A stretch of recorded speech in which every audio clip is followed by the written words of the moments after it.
News, सच जरूरी है। नमस्कार दर्शकों, मैं हूं मीनल और आप देख रहे हैं मनस न्यूज टीवी। स्वागत है आपका ब्रेक के बाद शाम की खबरों में। तो चलिए डालते हैं आज की बड़ी हेडलाइंस पर नजर। धर्मांतरण पर रोक और जातिगत जनगणना की मांग को लेकर नरेंद्र भांडेकर का बयान। बेलाहारी में निर्माण स्थल से चोरी, आरोपी गिरफ्तार, 1,10,000 का सामान बरामद। नागपुर के रवि भवन में वक्फ संपत्तियों से जुड़े मामलों की सुनवाई के लिए विशेष शिविर आयोजित। अब डालते हैं नजर सारी खबरों पर विस्तार से।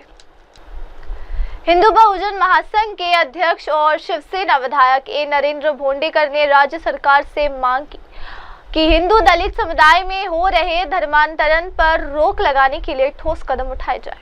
उन्होंने आरोप लगाया कि करीब दलितों को प्रलोभन देकर उनका जबरन धर्मांतरण कराया जा रहा है, जिससे हिंदू दलित समुदाय की संख्या में कमी आ रही है।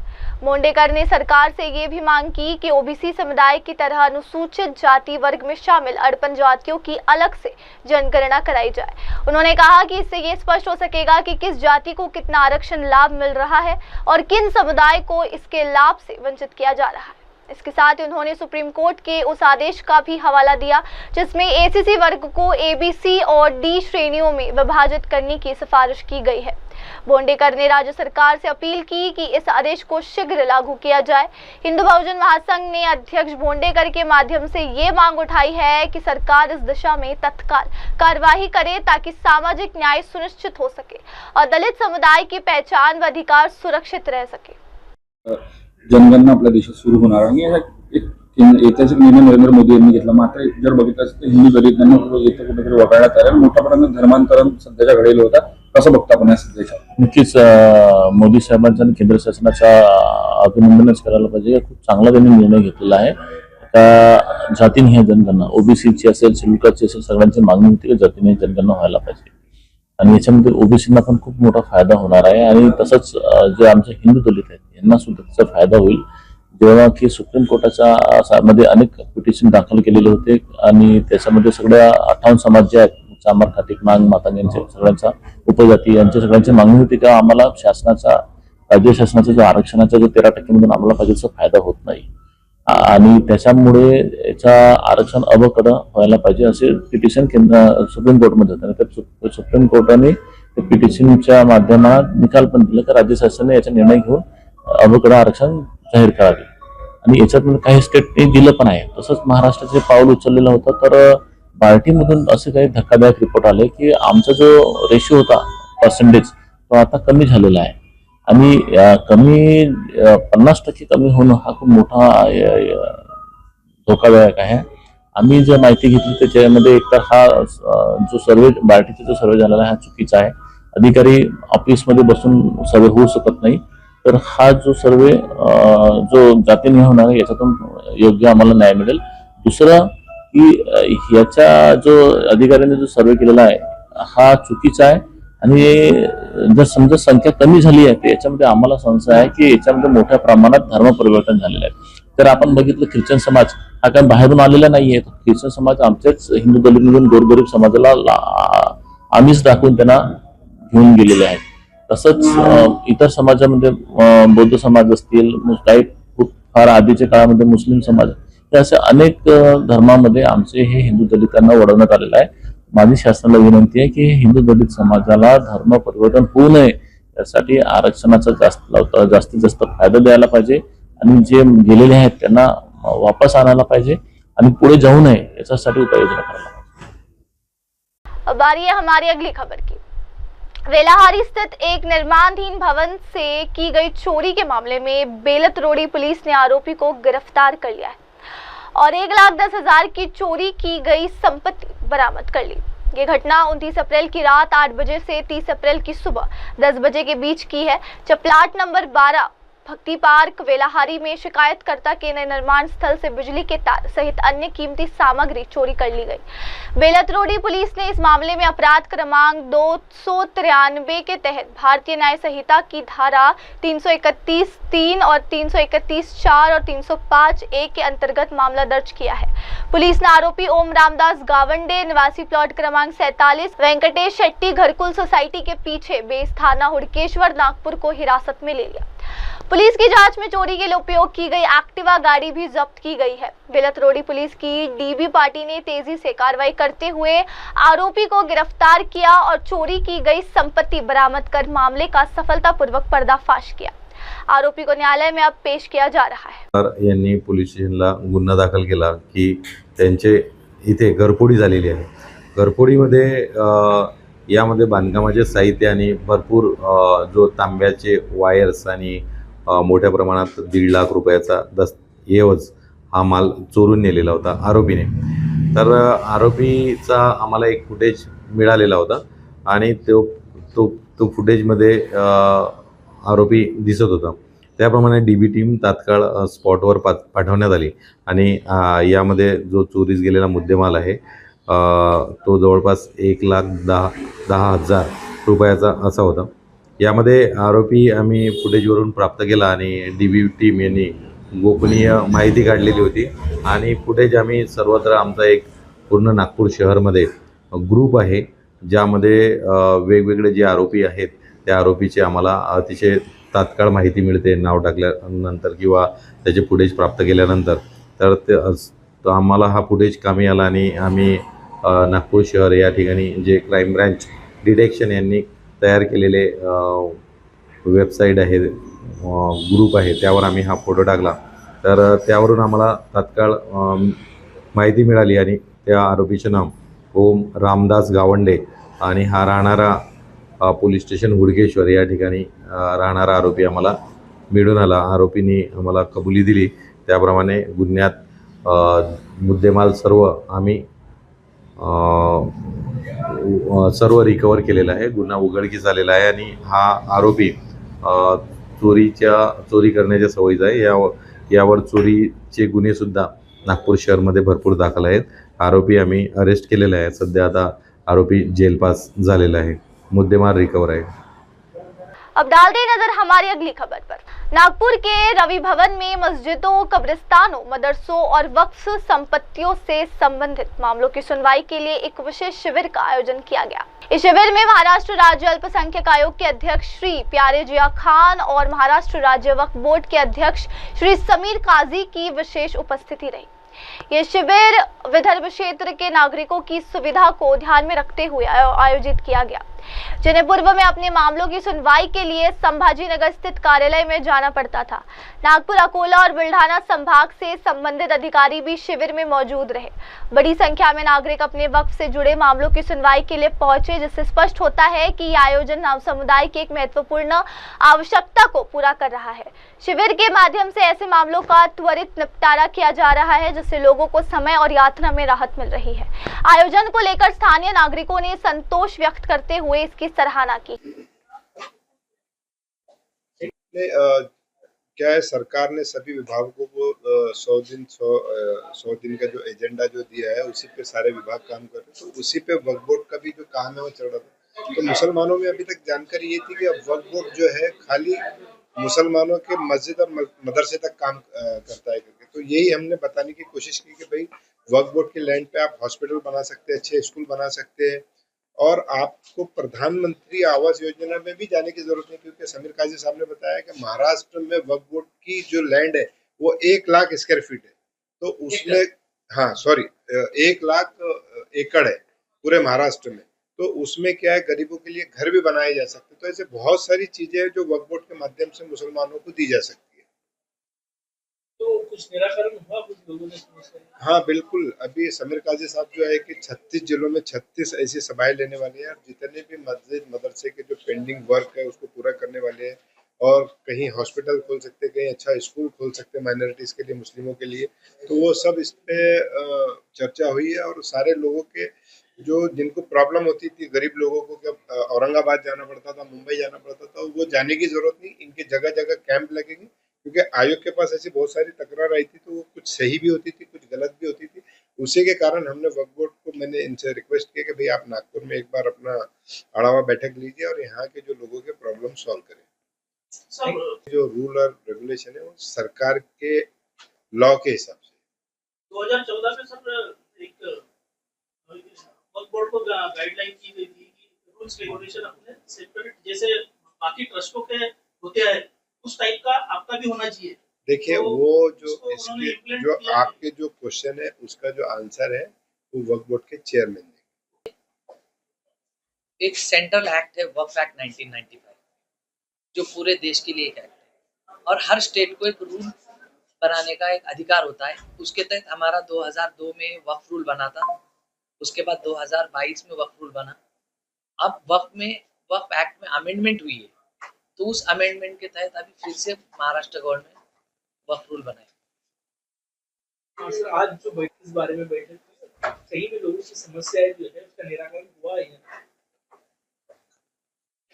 देखिए ऐसा है कि हमारे जो दोस्त है प्यारे खान साहब, माइनॉरिटी कमीशन के चेयरमैन, माइनॉरिटी कमीशन के पास जहाँ भी माइनॉरिटी के ऊपर अन्याय होता है वहाँ पर दखल देना उनका काम है और उनको राहत पहुँचाना।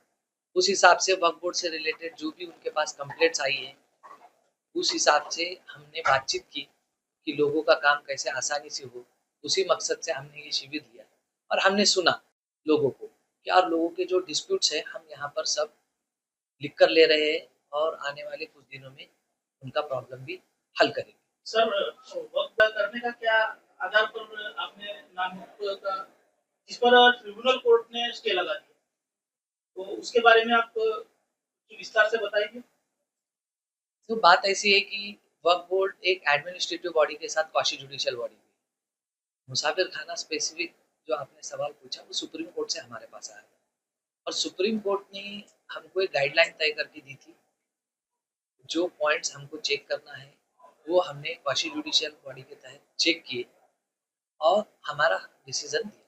अब जो भी सेक्शन 40 के अंदर डिसीजन होता है उसको वक्फ ट्रिब्यूनल में चैलेंज करने की अपॉर्चुनिटी वो आप कर सकते हैं। स्टे लगा दिया है उसको। जो भी है अभी वो आपकी अपॉर्चुनिटी है। जो भी पिटिशनर है, हमने अभी भी हमारे बाहर भी कहा हमने सब लोगों से संबोधित करते हुए कि वक्फ बोर्ड क्या है, जो महाराष्ट्र के अंदर वक्फ बोर्ड की 1 लाख एकड़ जमीन जिसके ऊपर आज तक उस जमीन का ऐसा इस्तेमाल नहीं हुआ जिससे कौम को डायरेक्ट कोई अच्छा फायदा पहुंचे। जिसने भी वक्फ किया है वक्फ करते को तो उसका ये मंशा रहा है कि ये गरीब मुसलमान को इसका फायदा पहुंचे, उसके एजुकेशन के लिए, उसके हेल्थ के लिए और उसके बिजनेस के लिए और उसके रहने के लिए। लेकिन इस तरीके का फायदा हम नहीं पहुंचा पाए। उसकी वजह यही है कि हमारी प्रॉपर्टीज मैक्सिमम इनक्रोच थी और इनक्रोच होने की वजह यह थी कि हमारे पास स्टाफ नहीं था जो पूरे महाराष्ट्र को संभालने के लिए। आज से 2 साल पहले 25-30 लोगों का स्टाफ था, लेकिन हमारे साथ गवर्नमेंट है आज, उनकी मदद से हमारे पास आज 200 प्लस महाराष्ट्र के अंदर स्टाफ है और हमने हमारा डेवलपमेंट शुरू भी किया है। हमारे कई जगहों पे जो है तो मेडिकल कॉलेज शुरू होने वाले हैं अभी और रेसिडेंशियल गरीब मुसलमानों के लिए प्रोजेक्ट शुरू हो रहे हैं जो पिछले 50 साल में नहीं हुए। हम ये आने वाले 2-3 साल में इंशाल्लाह करके बताएंगे। Thank you sir. अलग अलग अब आगे बढ़ते हैं और देखते हैं हमारी अगली खबर पर। नानाजी देशमुख कृषि संजीवनी प्रकल्प 2 के अंतर्गत साकुली तहसील के 34 गांव का चयन किया गया, जहां योजना को प्रभावी रूप से लागू करने के लिए ग्राम स्तर पर सूक्ष्म नियोजन का कार्य शुरू कर दिया गया है। इस योजना का उद्देश्य ग्रामीण कृषि प्रणाली को सशक्त बनाना, जल स्तर में वृद्धि करना और रोजगार के अवसर बढ़ाना है।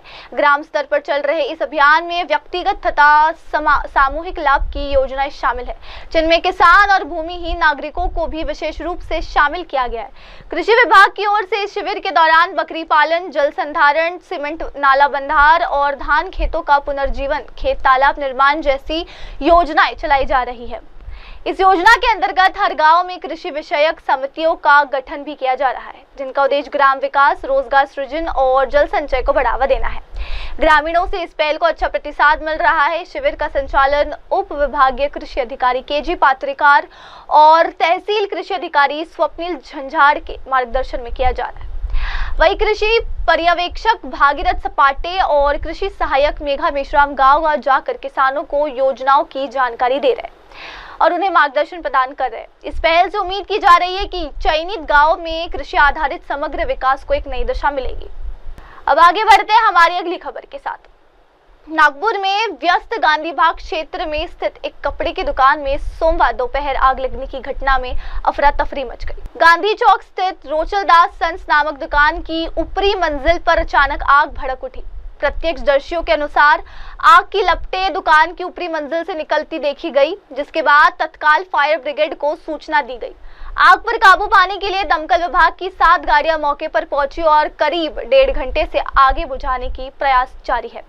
शुरुआत जांच में आग लगने का कारण शॉर्ट सर्किट माना जा रहा है। हालांकि फायर ब्रिगेड और पुलिस विभाग इसकी पुष्टि के लिए विस्तृत जांच कर रहे हैं। फिलहाल किसी के हताहत होने की सूचना नहीं मिली है, लेकिन दुकान में भारी नुकसान की आशंका जताई रही है। रानीबाग जैसे भीड़भाड़ वाले क्षेत्र में इस तरह की घटना ने सुरक्षा व्यवस्थाओं पर सवाल खड़े कर दिए। मौके पर भारी भीड़ जमा हो गई थी, जिसे पुलिस ने नियंत्रित किया। आग पर बुरी तरह काबू पाने के बाद ही नुकसान का आकलन किया जा सकेगा। अब बढ़ते हैं आगे अगली खबर के साथ। बिहार के बोधगया में 12 मई को होने वाले राष्ट्रव्यापी आंदोलन को समर्थन देने के उद्देश्य से आज नागपुर की पवित्र दीक्षा भूमि से धम्माचार्य यात्रा का शुभारंभ हुआ। इस यात्रा का नेतृत्व राष्ट्रवादी पार्टी के नेता और विधायक ए राजकुमार बडोले कर रहे हैं। ये यात्रा राजकुमार बडोले फाउंडेशन की पहल पर शुरू की गई। यात्रा से पूर्व दीक्षा भूमि में भारत रत्न डॉक्टर बाबा साहेब अम्बेडकर को श्रद्धांजलि अर्पित की गई। इसके बाद बौद्ध समाज की पवित्र स्थल बोधगया की मुक्ति और स्वायत्तता के समर्थन में यात्रा रवाना हुई। बडोले ने कहा कि धम्माचार्य सिर्फ एक धार्मिक यात्रा नहीं, बल्कि ये एक सांस्कृतिक, आध्यात्मिक और राजनीतिक जागरूकता का आंदोलन है। उन्होंने बताया कि बोधगया स्थित महाबोधि महाविहार की स्वायत्तता के लिए 12 मई को एक भव्य आंदोलन आयोजित किया जाएगा। इस आंदोलन में भाग लेने और उसका समर्थन दर्ज कराने के लिए राष्ट्रवादी दादा समूह के प्रतिनिधि मंडल के 7वें महाराष्ट्र से बोधगया की ओर रवाना हुए। ए राजकुमार बडोले ने कहा कि बौद्ध समुदाय के पवित्र स्थलों की स्वतंत्रता और स्वायत्तता सुनिश्चित करना आज की महत्वपूर्ण आवश्यकता है और ये यात्रा उसी उद्देश्य की ओर एक सशक्त कदम है। तर आज तुम्ही बोधगया जाता नेमकं काय माहिती? भारताची ओळख भारत हा बुद्धभूमी म्हणून सख्ख्या जगात ओळखलं जातं। न भारतातली जी कोणी थोर मंडळी परदेशात जातात ते आम्ही बुद्धाच्या देशातून आलेलो असं ओळख सांगतात। तथागत भगवान बुद्धांनी सगळं कार्य भारतात आहे आणि त्याच्यामुळे जगातली सगळी लोक भारतात जेव्हा येतात ते इथल्या मातीला ते नमन करतात। अशी ही पवित्र बुद्धभूमी आहे। या बुद्धभूमीमध्ये तथागत भगवान बुद्धाला ज्या ठिकाणी त्यांना ज्ञानप्राप्ती झाली त्या ठिकाणी जे विहार आहे त्याला महाबोधी बौद्ध विहार म्हटलं जाते। परंतु त्याच्यासाठी आज अख्ख्या जगामध्ये मोठं आंदोलन सुरू आहे, त्याच्या मुक्तीचं आंदोलन सुरू आहे आणि ते बौद्धांना देण्यात यावी अशा पद्धतीची मागणी सर्वत्र होत आहे। अनागरिक धम्मपाल यांनी 1891 मध्ये ही मागणी केली होती आणि आता त्याला जोर पकडला गेला आहे।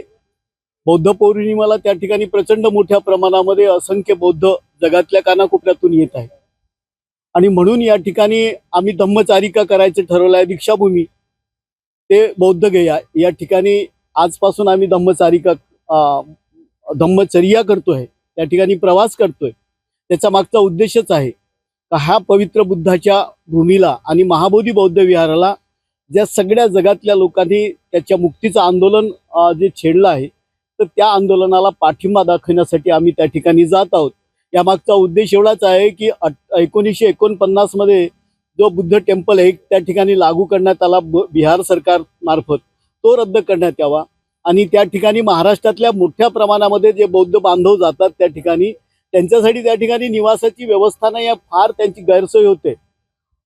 दिल्लीमध्ये आणि असंख्य ठिकाणी ज्या पद्धतीनं महाराष्ट्र सदन सारखे या ठिकाणी उभारले गेले आहेत तर ते पण त्या बोधगया या ठिकाणी उभारण्यात यावं ही मागणी घेऊन आम्ही या ठिकाणी जात आहोत आणि निश्चितच महाराष्ट्र सरकार किमान ह्या मागण्यांना पाठिंबा देईल आणि त्या ठिकाणी पण एक मोठं बौद्ध धर्मियांसाठी त्या ठिकाणी महाराष्ट्र सदन सारखी मोठी वास्तू त्या ठिकाणी निर्माण करतील आणि हा जो संपूर्ण आंदोलन सुरू आहे या आंदोलनासाठी केंद्र सरकारकडे आणि बिहार सरकारकडे महाराष्ट्र सरकार पण मागणी करेल। मी महाराष्ट्राचा माजी सामाजिक न्याय मंत्री आणि आमदार म्हणून आणि राजकुमार बडोले फाउंडेशन तर्फे या ठिकाणी ही जी धम्मचर्या या ठिकाणी आयोजित केलेली आहे तर त्या निमित्तानं मी सरकारला पण या ठिकाणी आवाहन करेल की त्यांनी या आंदोलनाला सहकार्य करावं आणि त्या ठिकाणी एक मोठं सदन पण त्या ठिकाणी निर्माण करावं या अपेक्षेनं आम्ही धम्मचर्या या ठिकाणी करत आहोत। राष्ट्रवादी काँग्रेस पक्षाचा या आंदोलनाला पाठिंबा आहे का? राजकुमार बडोले फाउंडेशन मार्फत या ठिकाणी हा आंदोलन होत आहे. त्याच्यामुळे ही एक संस्था आहे. या संस्थेच्या माध्यमातून मी त्याचा अध्यक्ष असल्या कारणानं आम्ही या ठिकाणी, कारण याच्यात पक्ष म्हणून आम्ही कोणाला पण ह्या केलेलं नाही आहे. सगळ्यांचा पाठिंबा या ठिकाणी आहे धम्मासाठी. आणि भारताची संविधान ज्या परमपूज्य बाबासाहेबांनी लिहिलेली आहे त्याच्यामध्ये समता, स्वातंत्र्य, न्याय या तत्वसूत्रानं धर्म स्वातंत्र्य हा विषय पण आवर्जून त्यांनी मांडला आहे. आणि म्हणून हा आंदोलन जो आहे या आंदोलनाला सरकारने पाठिंबा द्यावा हे या मागचा उद्देश आहे. नाही, मुळातच आम्ही दीक्षाभूमीपासून प्रवास करून आम्ही बौद्ध गया या ठिकाणी जाणार आहोत. त्या ठिकाणी तिथल्या जिल्हाधिकाऱ्यांना पण आपण भेटणार आहोत. त्या ठिकाणी पण त्यांना निवेदन देणार आहोत. आणि त्या ठिकाणी आम्ही पवित्र जे महाबोधी टेम्पल आहे त्या ठिकाणी आम्ही वंदना करणार आहोत. आणि त्या ठिकाणी आम्ही थोडं आंदोलन करणार.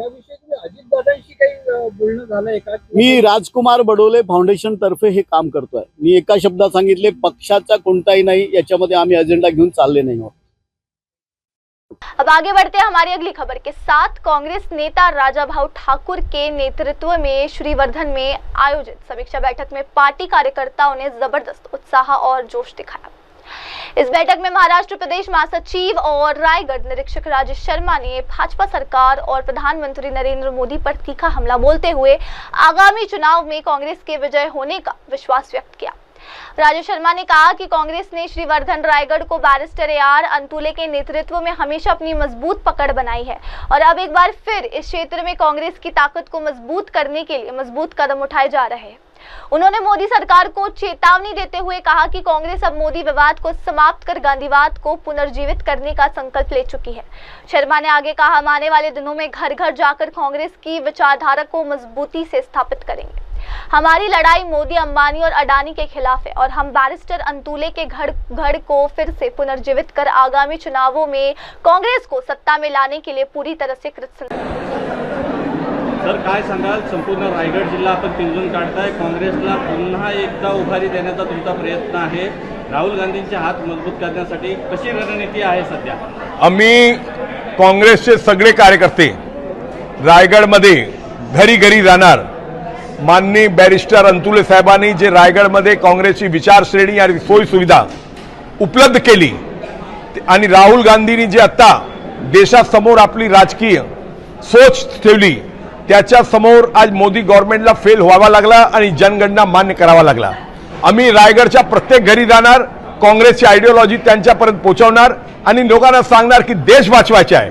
काँग्रेस मजबूत तर आपोआप होणार, पण देशच राहिला नाही तर कसं नाही. मोदीवाद जे आहे ते आम्हाला संपवायचे आणि गांधीवाद जिवंत करायचे आहे.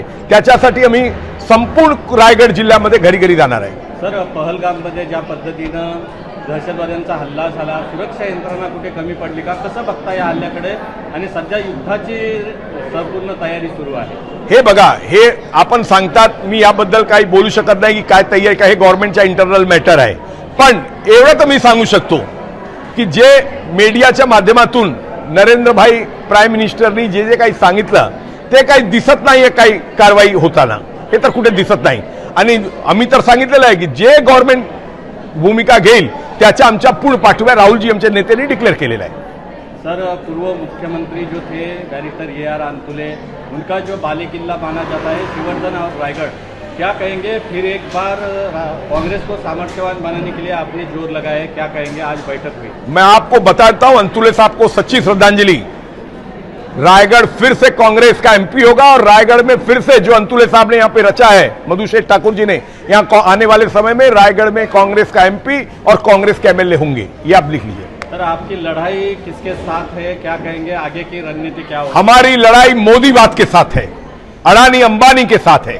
हम ये मोदीवाद को खत्म करेंगे, अडानी अंबानी की नीति को खत्म करेंगे और गांधीवाद का विजय कराएंगे.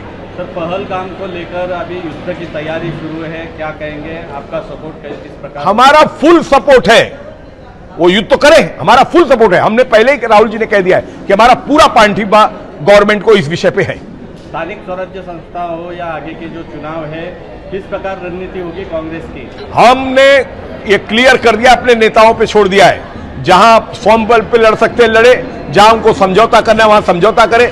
ये लोकल इलेक्शन लोकल बॉडी के अंदर हमारे रायगढ़ जिला के जो नेता लोग हैं, हर नगर पंचायत, जिला परिषद, जहां जहां पे जो भी है वो उस लेवल पे निर्णय करेंगे। राजा भाऊ ठाकुर ने लोकसभा चुनाव लड़ा था, जिस प्रकार उनको जनता से सपोर्ट मिला, क्या कहेंगे? विधानसभा चुनाव उन्होंने, राजा भाऊ ठाकुर पे अन्याय हुआ, ये इसको मैं मान्य करता हूं। उस समय उनको टिकट मिलना चाहिए था, महाविकास आघाड़ी में कुछ हरकत और गलती की वजह से नहीं मिला, लेकिन आने वाले समय में उसका भरपाई हम करेंगे। अब डालते हैं नजर हमारी अगली खबर पर। महाराष्ट्र स्थानीय निकाय चुनाव को लेकर दायर याचिका पर सर्वोच्च न्यायालय ने फैसला सुनाते हुए 4 महीने के अंदर राज्य में चुनाव कराने का आदेश दिया है। मंगलवार को सुनवाई के दौरान अदालत ने पुराने आरक्षण के तहत चुनाव कराने का निर्देश दिया। अदालत के आदेश पर मुख्यमंत्री देवेंद्र फडणवीस की प्रतिक्रिया सामने आई है। मुख्यमंत्री ने निर्णय का स्वागत किया। यही नहीं, मुख्यमंत्री ने राज्य चुनाव आयोग से जल्द तैयारी शुरू करने की मांग भी की। इसी के साथ मुख्यमंत्री ने निकाय चुनाव महायुति द्वारा मिलकर लड़ने का दावा भी किया है। अब डालते हैं नजर हमारी अगली खबर पर। पुलिस आयुक्त नवीन चंद्र रेड्डी ने महिलाओं के खिलाफ अत्याचार से संबंधित दर्ज मामलों की समीक्षा की है। इसके अलावा लंबित मामलों की संख्या को देखते हुए जांच अधिकारियों को सुनवाई का अवसर दिया गया। लंबित मामलों को 40 दिन के भीतर निपटाने के आदेश दिए गए। महिला अधिनियम के अनुसार महिलाओं के विरुद्ध अत्याचार के लिए दर्ज मामले में जांच अधिकारियों को आरोपी के तुरंत गिरफ्तार करना चाहिए। यह भी कहा गया कि जांच पूरी होने के 60 या 90 दिनों के भीतर आरोप पत्र अदालत में दाखिल किया जाना चाहिए। हालांकि जब यह पाया गया कि कमिश्नरेट के 10 थानों में महिलाओं के खिलाफ दर्ज मामलों में संबंधित जांच अधिकारियों ने ठोस कार्रवाई नहीं की और मामलों को लंबित रखा है, तो पुलिस कमिश्नर ने कमिश्नरेट के डीसीपी, एसीपी, सभी थाना प्रमुखों, शाखा प्रमुखों और जांच अधिकारियों के साथ बैठक की। इस दौरान महिला हिंसा से संबंधित पंजीकृत अपराधों के साथ साथ लंबित अपराधों की भी समीक्षा की गई। इस दौरान लंबित अपराधों की संख्या को देखते हुए आयुक्त ने संबंधित अपराधों को लंबित रखने के कारणों की जानकारी ली, लेकिन किसी ने संतोषजनक जवाब नहीं दिया। आयुक्त ने जांच अधिकारियों की अच्छी खासी खबर ली है।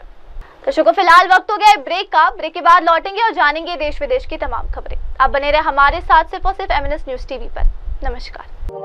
आप देख रहे हैं एमएनएस न्यूज, सच जरूरी है।